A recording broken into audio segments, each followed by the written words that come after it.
Families of the 7 World Central Kitchen aid workers who were killed in an Israeli drone strike this week are calling for an independent inquiry into the attack. The Israeli military announced Friday that 2 officers, a colonel and a major, have been dismissed after an internal investigation concluded that the strike was a serious violation of the military's procedures. Israeli prosecutors have been given the findings to determine whether there should be criminal prosecutions into the killings. Holly Williams has more from Tel Aviv. It was a terrible chain of errors, and it should never have happened. The IDF takes full responsibility for this regrettable loss of life.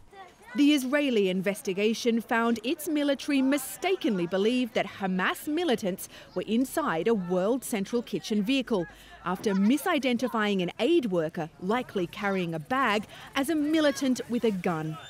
They targeted that car with a drone at 11:09 p.m. Some inside it fled to the second car, which was also hit by a drone 2 minutes later.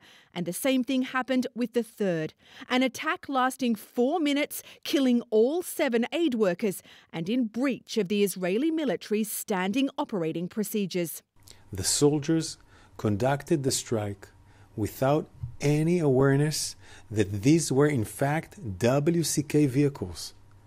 At the time, they were certain that they were targeting Hamas. The coordination plan agreed to with World Central Kitchen was not properly passed down the military's chain of command, according to the investigation, and they couldn't see the group's logo on the vehicles at night.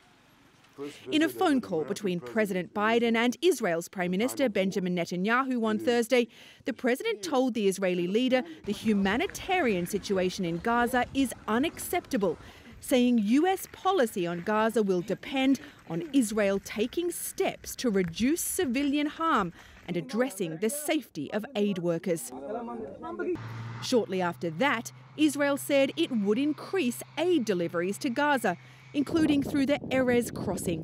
That's the main checkpoint in northern Gaza that Hamas attacked on October 7th, closed since the beginning of the war. US officials have told CBS News this was not the first time the Israelis fired at or close to aid vehicles that had coordinated with the military. World Central Kitchen had been providing around 250,000 desperately needed meals a day in Gaza before suspending its operations there. Jeff? Holly, thank you.